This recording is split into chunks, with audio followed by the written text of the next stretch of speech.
খেজুর বাগানে অবস্থান করলেও যুবক অবস্থান করে ওই খেজুর গাছের সাথে ঘোড়াটিকে বেঁধে দিলেন এবং ওই যুবক ক্লান্ত শরীর নিয়ে ঘুমিয়ে পড়েছে। বাবা এই মুহূর্তেই ঘোড়াটা ছুটে, ঘোড়াটাও ক্ষুধা অবস্থায়, রশিটা ছিঁড়ে গিয়েছে। ঘোড়াটা কি হয়েছে? ওই খেজুর বাগানে গিয়ে খেজুরের ছোট ছোট গাছগুলো খেতে লেগেছে।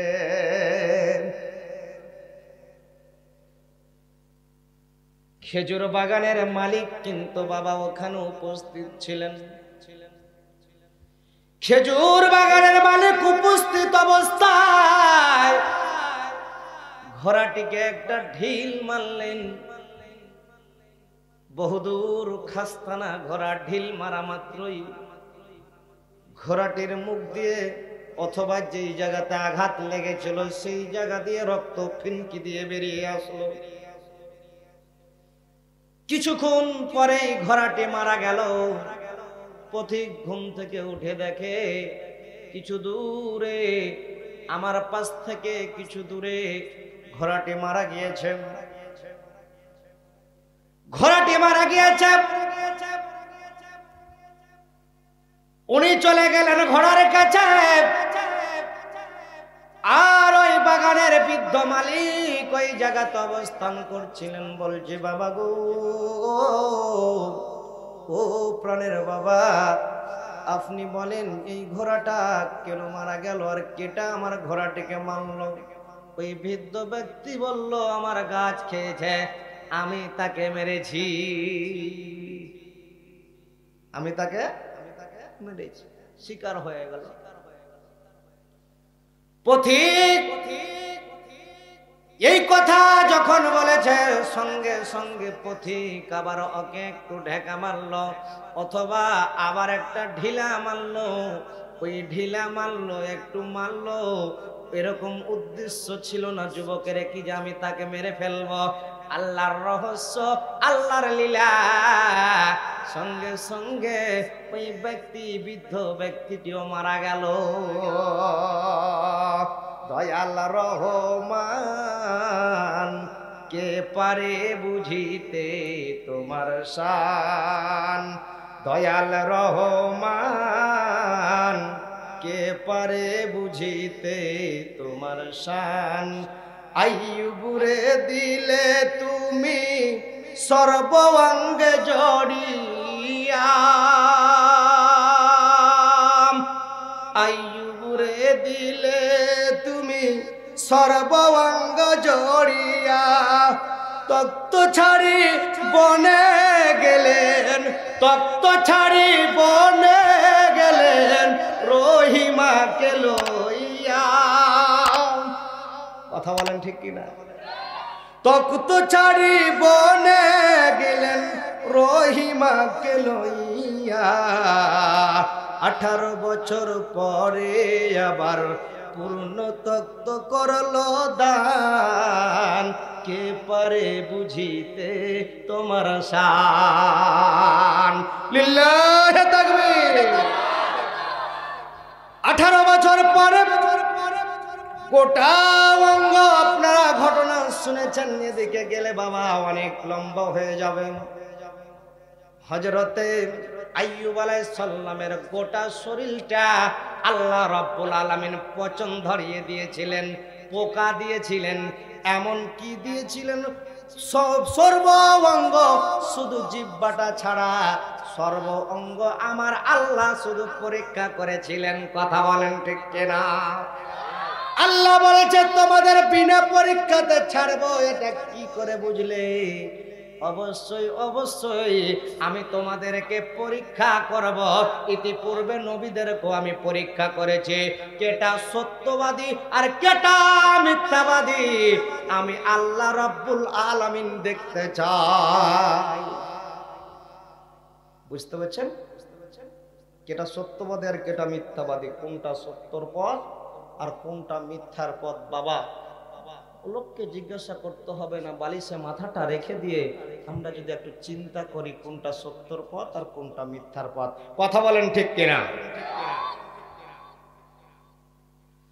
বন্ধুরা আমার, ভাইরা আমার, লক্ষ্য করুন, আল্লাহ রাব্বুল আলামিন বলছেন, ইরশাদ হচ্ছে, আল্লাহ রাব্বুল আলামিন বলছেন, হে লোক সকল, হে লোকেরা, ও লোক সকল, ওই মানুষ সকল, ওই লোকেরা। এখন যেটা নাজিল হচ্ছে দেখেন, আহাসিবান নাসু আই ইতরাকু, হে লোক সকল, হে লোকেরা, তোমরা কি মনে করেছো, তোমরা কি মনে করেছো আমরা ঈমান এনেছি এ বলেই তোমাদেরকে ছেড়ে দেওয়া হবে? আল্লাহ বলছে কি যে আমরা ঈমানদার। অনেকে জিজ্ঞাসা করা হয়, অনেক কি বলা হয়, ভাই আপনি নামাজ কেন পড়েন না? বলছে নামাজ না পড়ি কিন্তু ঈমান ঠিক আছে। বলে কি বলে না? নামাজ না পড়ি ঈমান ঠিক আছে। নামাজ নাই তো আর ঈমান কি, বলেন তো ভাই জানারা? আল্লাহ রাব্বুল আলামিন ডাক দিয়ে বলেন, ও জমিনপুরের লোকেরা, ও জমিনপুরের মানুষেরা, তোমরা কি এতটুকু বলেই পার পেয়ে যাবে কি যে আমরা ঈমান এনেছি? আল্লাহ বলছে দেখেন, আইয়াকুলু আমান্না ওয়া হুম লা ইফতানুন। আল্লাহু আকবার। এতটুকু বলেই তাদেরকে ছেড়ে দেওয়া হবে না, না না না না না না।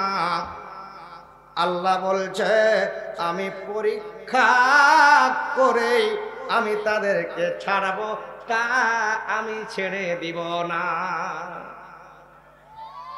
পরীক্ষা হবে, তারপরে যদি পাস যদি করতে পারো তাহলে তোমাকে সার্টিফিকেট দেওয়া হবে, আর যদি ফেল করো ওই জমিতে যে আইল কাটতে হবে। কথা বলেন ঠিক কিনা? সার্টিফিকেট দিলে কি করতে হয়? পাস করতে হয়, নাকি বলেন? আল্লাহ বলছে তোমরা মনে করেছো ঈমান এনেই তোমাদেরকে ছেড়ে দেব, তোমরা কখনো না। অবশ্যই আমি কি করব? তোমাদেরকে পরীক্ষা করব। আল্লাহ রাব্বুল আলামিন 3 নম্বর আয়াতে বললেন, ওয়ালাকাদ ফাতান্নাল্লাযীনা মিন ক্বাবলিহিম ফালা ইয়া'লামান্নাল্লাহাল্লাযীনা সাদাকু ওয়ালা ইয়া'লামান্নাল কাযিবিন। আল্লাহু আকবার।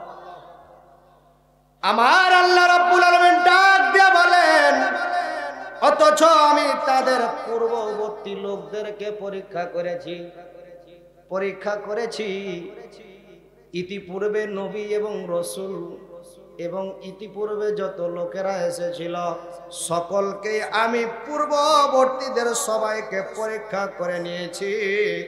আল্লাহ অবশ্যই আল্লাহ বলছেন, ফালা ইয়া'লামান্নাল্লাহাল্লাযী সাদাকু, আল্লাহ অবশ্যই দেখবেন কে সত্যবাদী। আল্লাহ অবশ্যই দেখবেন কে সত্যবাদী। আল্লাহ বলছেন ওয়ালা ইয়া'লামান্নাল কাযিবিন, আর আল্লাহ দেখবেন কে মিথ্যাবাদী। এই জমিনপুরের জমিনে আছে, আল্লাহ বলছে আমি দেখব কে সত্যবাদী আর কে মিথ্যাবাদী।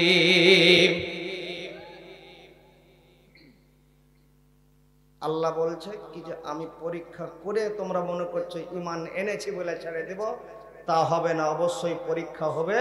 তারপরে আল্লাহ বলছে কি যে ইতিপূর্বে লোকদেরকে আমি পরীক্ষা করেছি, আর আমি আল্লাহ অবশ্যই দেখি এবং দেখব। অবশ্যই আমি কি করব? দেখব কেটা সত্যবাদী আর কেটা মিথ্যাবাদী। এই আমার সামনে কথা বলা হবে না, বুঝছো বাপ জানারা?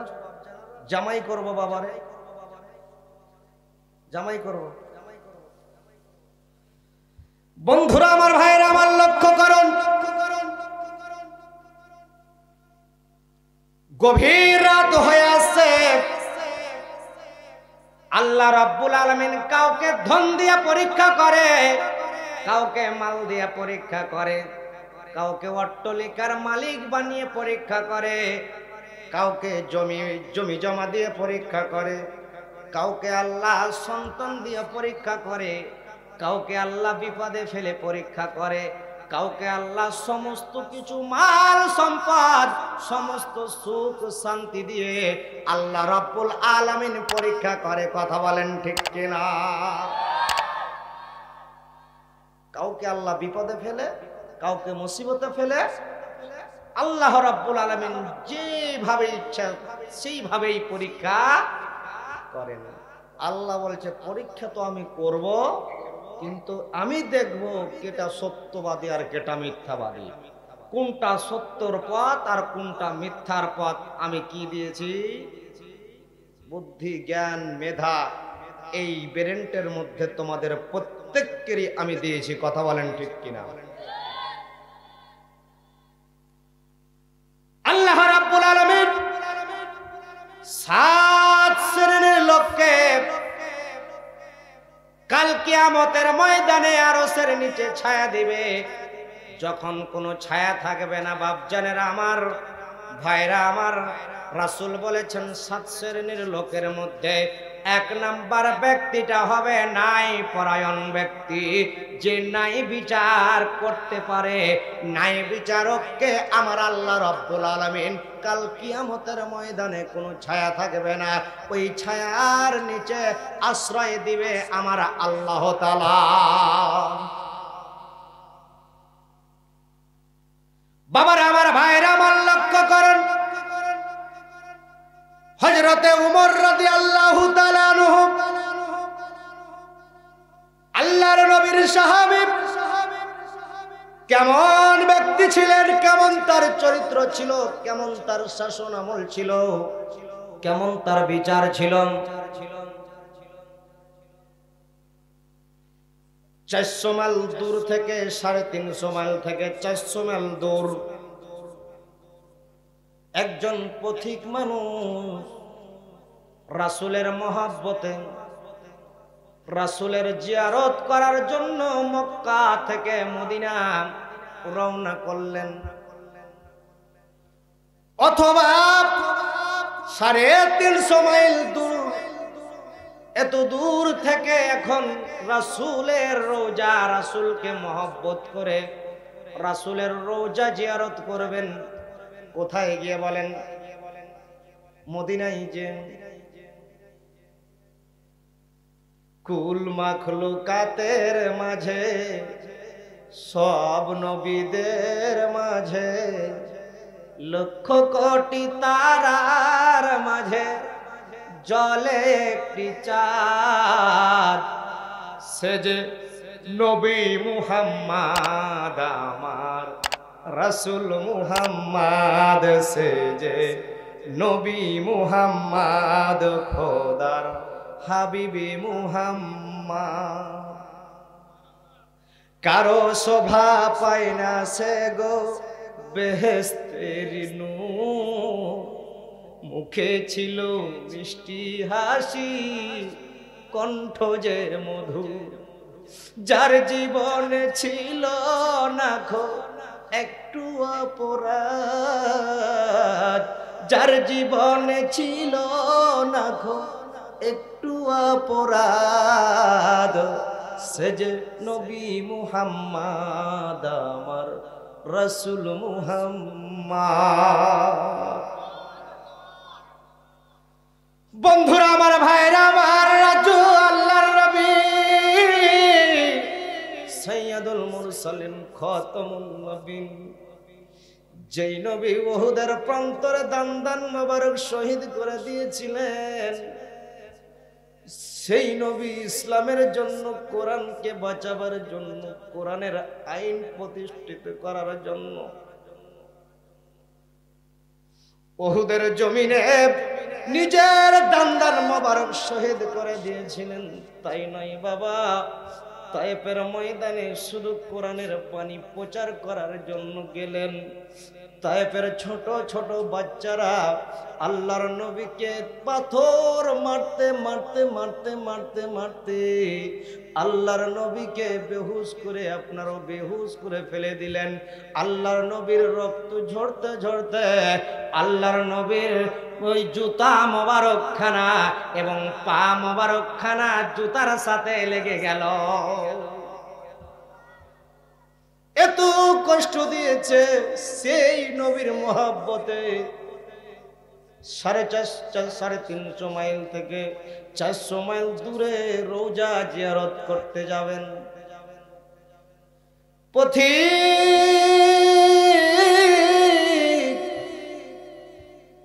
মদিনায় পৌঁছে গিয়েছেন। কিছুটা দূরে রাসূলের রওজা পেয়ে যাবে। বহুদূর থেকে কয়েকদিন পর্যন্ত ঘোড়া তাড়িয়ে মদিনায় যাচ্ছিলেন। এই পথিমধ্যে খাস্তানা হয়ে গিয়েছে, শরীর আর চলছে না। এই মুহূর্তেই বিশ্রাম নেওয়ার জন্য মদিনা থেকে কিছু দূরে এক খেজুর বাগানে অবস্থান করলেন যুবক। খারাপ লাগছে? খেজুর বাগানে অবস্থান করলেও যুবক অবস্থান করে ওই খেজুর গাছের সাথে ঘোড়াটিকে বেঁধে দিলেন এবং ওই যুবক ক্লান্ত শরীর নিয়ে ঘুমিয়ে পড়ল। ঘুমিয়ে পড়েছে বাবা। এই মুহূর্তেই ঘোড়াটা ছুটে, ঘোড়াটাও ক্ষুধা অবস্থায়, রশিটা ছিঁড়ে গিয়েছে। ঘোড়াটা কি হয়েছে? ওই খেজুর বাগানে গিয়ে খেজুরের ছোট ছোট গাছগুলো খেতে লেগেছে।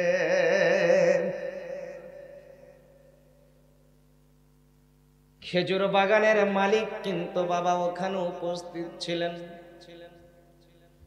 খেজুর বাগানের মালিক উপস্থিত অবস্থায় ঘোড়াটিকে একটা ঢিল মারলেন।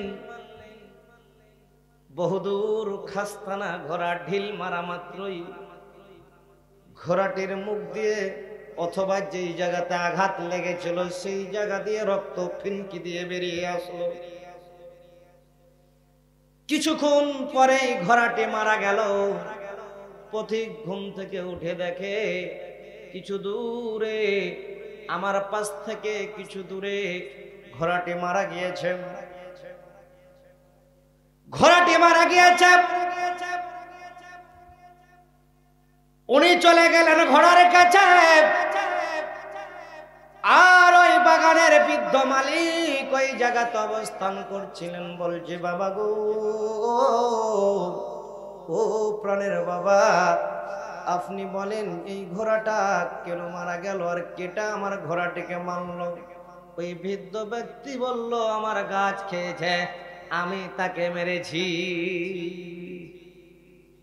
আমি তাকে মেরেছি। শিকার হয়ে গেল। পথিক এই কথা যখন বলেছে সঙ্গে সঙ্গে পথিক আবার ওকে একটু ঢেকা মারলো অথবা আবার একটা ঢিলা মারলো। ওই ঢিলা মারলো, একটু মারলো, এরকম উদ্দেশ্য ছিল না যুবকের কি যে আমি তাকে মেরে ফেলবো। আল্লাহর রহস্য, আল্লাহর লীলা। সঙ্গে সঙ্গে ওই ব্যক্তি, বৃদ্ধ ব্যক্তিটিও মারা গেল। দয়াল রহমান কে পারে বুঝিতে তোমার শান, দয়াল রহমান কে পারে বুঝিতে তোমার শান।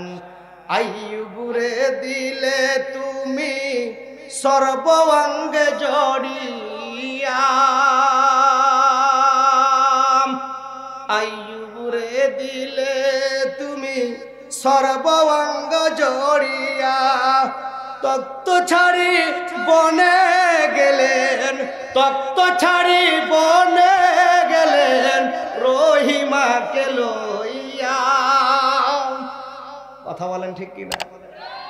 তক্ত ছাড়ি বনে গেলেন রহিমাকে লইয়া, 18 বছর পরে আবার পূর্ণ তক্ত করলো দান, কে পারে বুঝিতে তোমার শান। লিল্লাহি তাকবীর।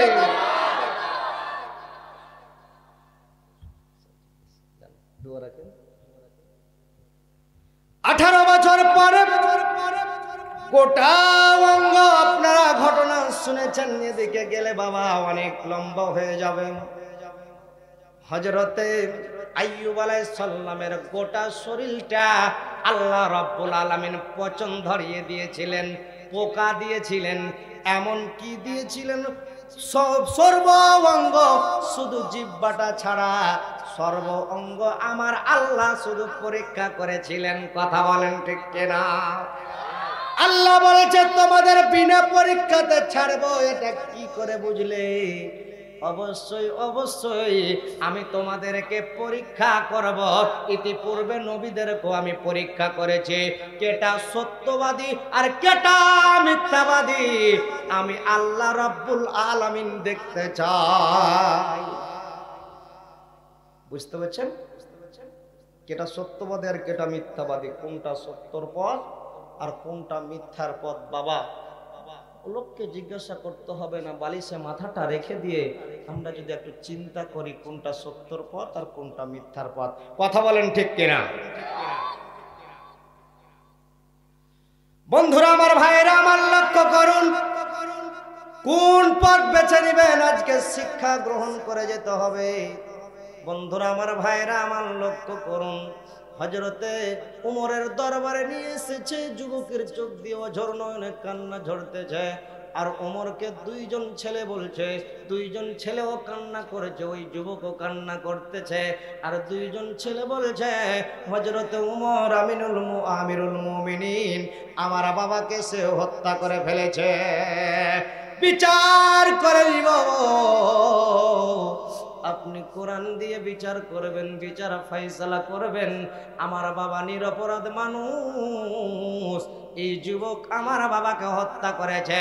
ওমর রে, তুমি সঠিক বিচার যদি আজকে না করো, তাহলে আমরা ছেলেরা মেনে নিব না, আমাদের বিচার আমরা নিজেই হাতে তুলে নিব। উমর বলল, ও যুবক রে, তোমরা শুনে রাখো, শুনে রাখো, বিচার ফয়সালা হবে আগামী কালকে জুমার নামাজের পর। বিচার শুরু হয়ে গেল বাপজানেরা, ভাইরা আমার। এখন আসামিকে কি করা হলো? যেই জায়গাতে আপনার বিচার ফয়সালা হয়, কাঠগড়াতে দাঁড় করা হলো, ফাঁসির মঞ্চে উঠানো হলো। কোরআনের বিচার বাবা হত্যার বদল হত্যা, সত্যর বিচার সত্যই হবে, মিথ্যার বিচার মিথ্যার মতোই হবে। যাচাই বাছাই করার পরে যার যতটুকু ক্ষমা পাওয়ার যোগ্য সে ততটুকু ক্ষমা পাবে, নচেত ওমরের দরবারে ক্ষমা পাওয়ার মতো আর কোন ব্যক্তি নয়। বিচারক হচ্ছে ওমর, আর কেউ নয়। যে রাস্তা দিয়ে ওমর চলত, 40 দিন পর্যন্ত কোন শয়তান চলার ক্ষমতা পেত না। বন্ধুরা আমার, ভাইরা আমার, লক্ষ্য করুন, হযরত ওমরকে বলছে, আমিরুল মুমিনিন, আমি তো অপরাধী, আর কেউ নয়, আমি অপরাধী, আমি ফাঁসির মঞ্চে ঝুলতে রাজি আছি। আপনি সঠিক বিচার করবেন, আমি ঝুলতে রাজি আছি, যেহেতু আমি হত্যা করেছি। আর আমি আল্লাহকে ভয় করি, আমি পালাবো না। আমি যদি পালাতাম, ইতিপূর্বেই আমি বাগান থেকে আমি চলে যেতে পারতাম। এই কথা বলছে, আর বলছে, আমিরুল মুমিনিন, আমি নবীর হাদিস পড়েছি, আমি দেখেছি, জেনা করলো আল্লাহর কাছে যদি ক্ষমা চাই, গোপনে পাপ আল্লাহ রাব্বুল আলামিন ক্ষমা করে দেন। গোপন পাপগুলো আল্লাহ তাআলা ক্ষমা করে দেন, তওবা করলে আল্লাহ তাআলা ক্ষমা করে দেন। কিন্তু আমি জেনেছি কোন ব্যক্তি যদি পাওনাদার পাওনা পাই তবু তার ক্ষমা হবে না। কথা বলেন।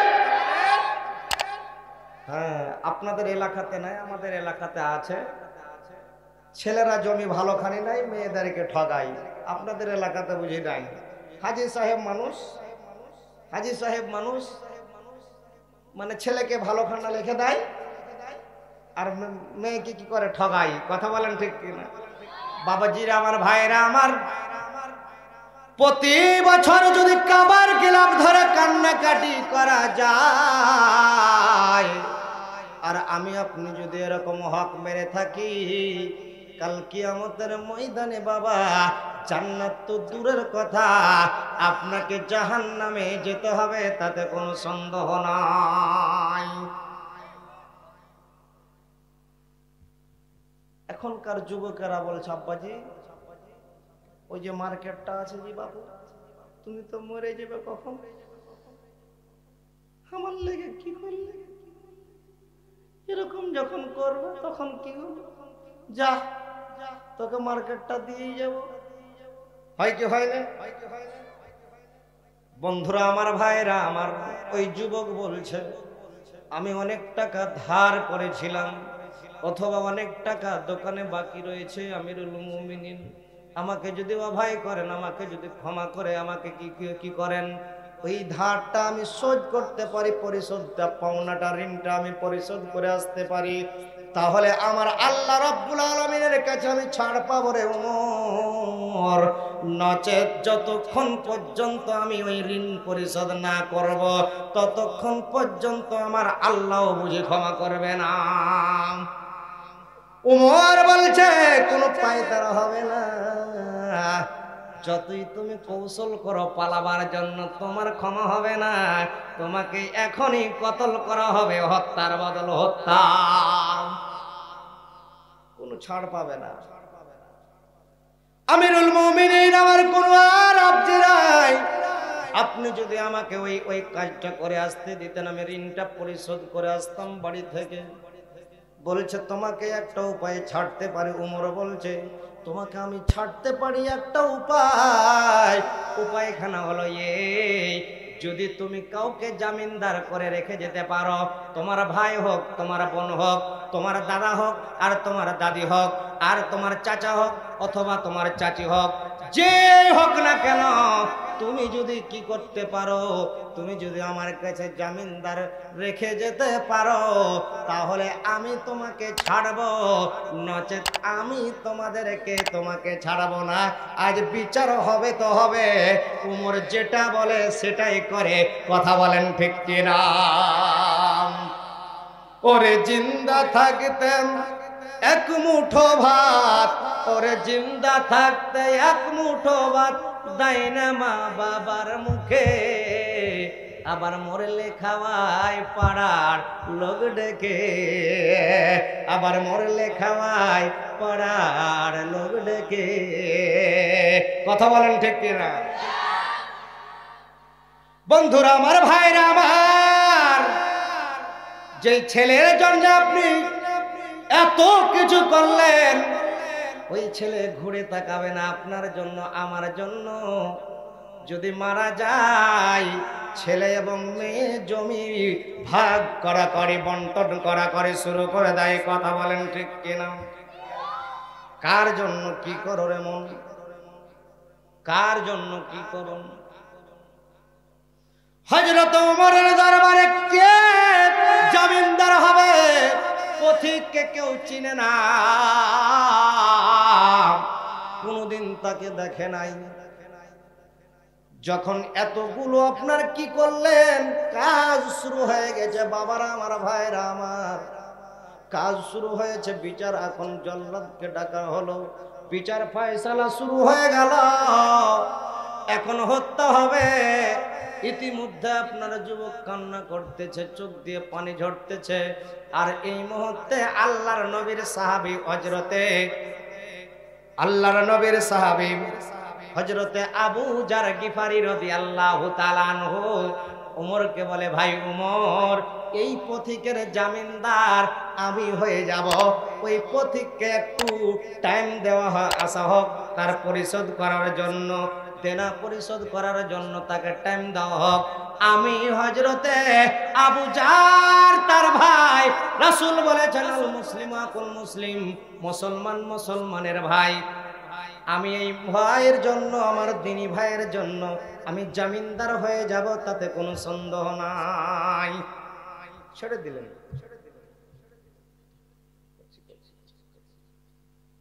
বন্ধুরা আমার, ভাইয়েরা আমার, আপনারা শুনতে রাজি আছেন? যুবক চলে গেলেন। কোথায় গেলেন? বাড়ি চলে গেলেন, 400 মাইল দূরে বাড়ি চলে গেলেন। আর হযরতে আবু জার কি হলেন? তার জামিনদার হয়ে গেলেন। আগামীকাল, আগামী শুক্রবার পর্যন্ত টাইম দিল উমর, কি যে 1 সপ্তাহ তোমার টাইম থাকলো, এর মধ্যে তুমি কি করবে? তুমি বাড়ি থেকে তোমার বিদায় সিদায় নিয়ে চলে আসবে। বাড়ি চলে গেলেন। বাড়ি যাওয়ার পরে কলিজার টুকরা মা,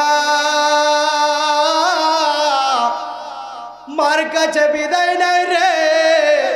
ওগো আমার আম্মা জান, ও আমার আম্মা জান, 10 মাস 10 দিন গর্ভে ধরে লালন পালন করেছো তোমার সন্তানকে, তুমি জনমের মতো মুখখানা দেখে নাও গো আমার মা, জনমের মতো মুখখানা নিয়ে দেখে নাও, আর তোমার ছেলে ফিরে আসবে না, আর ফিরে আসবে না। ছেলের মার কাছে বিদায় নিলেন, স্ত্রীর কাছে বিদায় নিলেন। মাফসাফ করে দাও প্রাণের বিবি, তোমাকে কতটা কথা বলেছি, তুমি মাফসাফ করে দাও রে, করে দাও, আর তোমার স্বামীকে তুমি আর দেখতে পারবে না। এইভাবে বিদায় নিচ্ছেন, বিদায় নিচ্ছেন। দেনা পরিশোধ করলেন, দেনা পরিশোধ করলেন। শুক্রবার হয়ে পড়েছে। বাপজানেরা আমার, ভাইরা আমার, ঘটনাখানা শুনবেন। শুক্রবার হয়ে পড়েছে, ঘটনাখণ্ড আপনাদের শুনিয়ে যাব বাপজানেরা আমার, ভাইরা আমার। আপনাদের পার্শ্ববর্তী ইন্ডিয়া ভারত সীমান্ত এলাকায় আমি আজকে অবস্থান করছি। এই পার্শ্ববর্তী এলাকার একজন রাজা ছিলেন, বাদশাহ। বাদশাহ কি ছিলেন? বাদশাহ, আপনার বাদশার নাম হচ্ছে হযরতে, যা হোক, ওই বাদশার নাম আপনাদের কাছে বলতেছি। ওই বাদশাহ হলো হারুন আর রশিদ, নাম শুনেছেন বাপজানেরা। উনি চিন্তা করলেন, আমি কি করব, এই জায়গাতে আমি একটা মসজিদ তৈরি করব। কি তৈরি? আমি মসজিদ তৈরি করব। আর আল্লাহ বলেছে, রাসূলের হাদিসে বলেছে, কোন ব্যক্তি যদি একটা মসজিদ নির্মাণ করে, মসজিদ তৈরি করে, আল্লাহ রাব্বুল আলামিন কাল কিয়ামতের ময়দানে জান্নাতের মধ্যে তার জন্য একটা বালাখানা তৈরি করে দেয়, একটা ঘর নির্মাণ করে দেয়। জোরে জোরে বলেন সুবহানাল্লাহ। বাদশাহ হারুন আর রশিদ বলছে মসজিদ তৈরি হবে, কিন্তু বাবারা আমার, ভাইরা আমার, লক্ষ্য করুন, তোমরা এই আমার নিজ অর্থে নিজ খরচে মসজিদ তৈরি করব। এবং যে পাথর দিয়ে তৈরি করছে, ওই পাথর কিন্তু কিনারও সমর্থন নাই।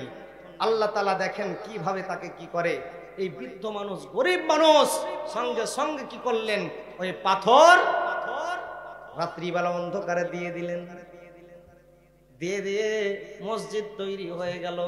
বাদশাহ হারুন আর রশিদ স্বপ্নে দেখছেন, জান্নাতের মধ্যে আমি ঘুরতেছি, কিন্তু জান্নাতের মধ্যে ঘুরছি ঠিক, কিন্তু ওই বৃদ্ধ লোকটা, গরিব মানুষটা আমার সামন দিয়ে দৌড় মারছে, উনিও জান্নাতে আমার আগে আগে যাচ্ছে। বলেন সুবহানাল্লাহ। ঘুম ভেঙে গেল। যুবককে বলল, বৃদ্ধকে বলল, গরিব বৃদ্ধকে বলল, বাপজান, আমি যে মসজিদটা তৈরি করেছি আজকে স্বপ্নে দেখেছি, আমি জান্নাতে ঘুরতেছি, কিন্তু রহস্য বুঝলাম না।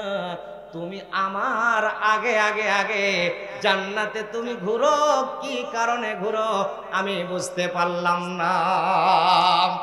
তুমি কি এত আমল করেছো, কি এমন আমল করেছো তোমাকে বলতে হবে। বাদশা হারুনের সামনে বলে না কি যে আমি গভীর রাত্রে একটা ইট মসজিদ বানাবার জন্য দিয়েছি। বন্ধুরা আমার, ভাইরা আমার, আপনাদের মসজিদ তৈরি হবে, আমি বেশিক্ষণ টাইম নিব না। বাদশা হারুনকে বলল, আমাকে যদি অভয় করেন, আমাকে যদি ক্ষমা করেন গো বাদশা সাহেব, তাহলে আমি সত্য একটা কথা বলতে চাই, আমাকে যদি আপনি ক্ষমা করে দেন। বাদশা বলল, তুমি বলো কি এমন তুই আমল করেছো, কি সত্য কথা। বাদশাকে কান্না করতেছে আর বলছে, বহুদিন ধরে আমার শখ ছিল আমি একটা মসজিদের ইট আমি এই মসজিদের গায়ে লাগাবো।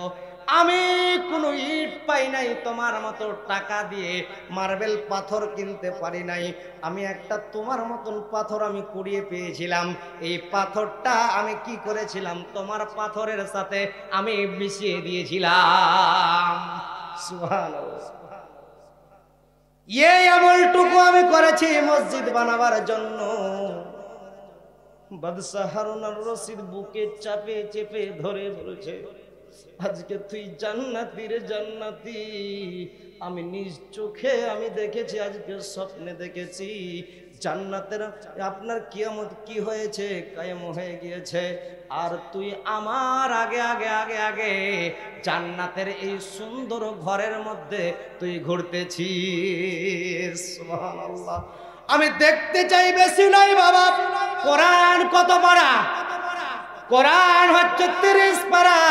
আমি 30টা মানুষ দেখতে চাই, 1000 টাকা করে বাবা, 10,000 টাকা করে আমি চাইবো।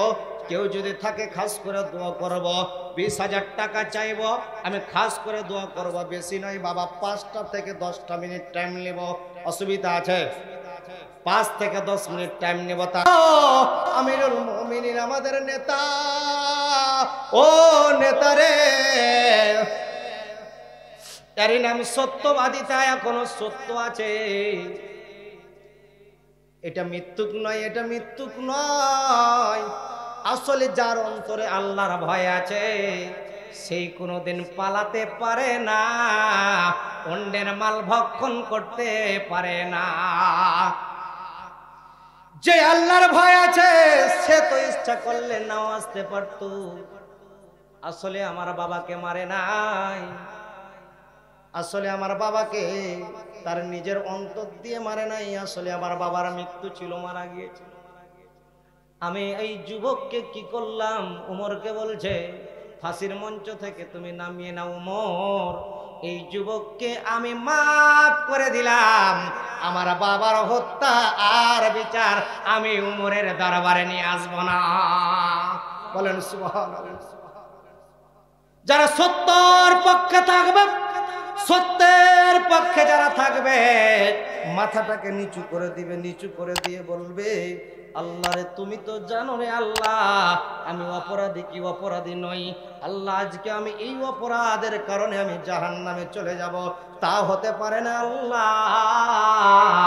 আল্লাহ, আমি সত্যবাদী, সত্যের পক্ষে থাকতে চাই।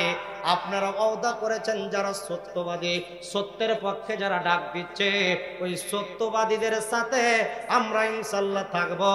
আমরা যদি থাকি কাল কিয়ামতের ময়দানে যারা কোরআন ওয়ালা হবে, কোরআন ওয়ালা হবে, তাদের সাথে যদি আমরা থাকি, হাসর নাসর তাদের সাথেই হবে।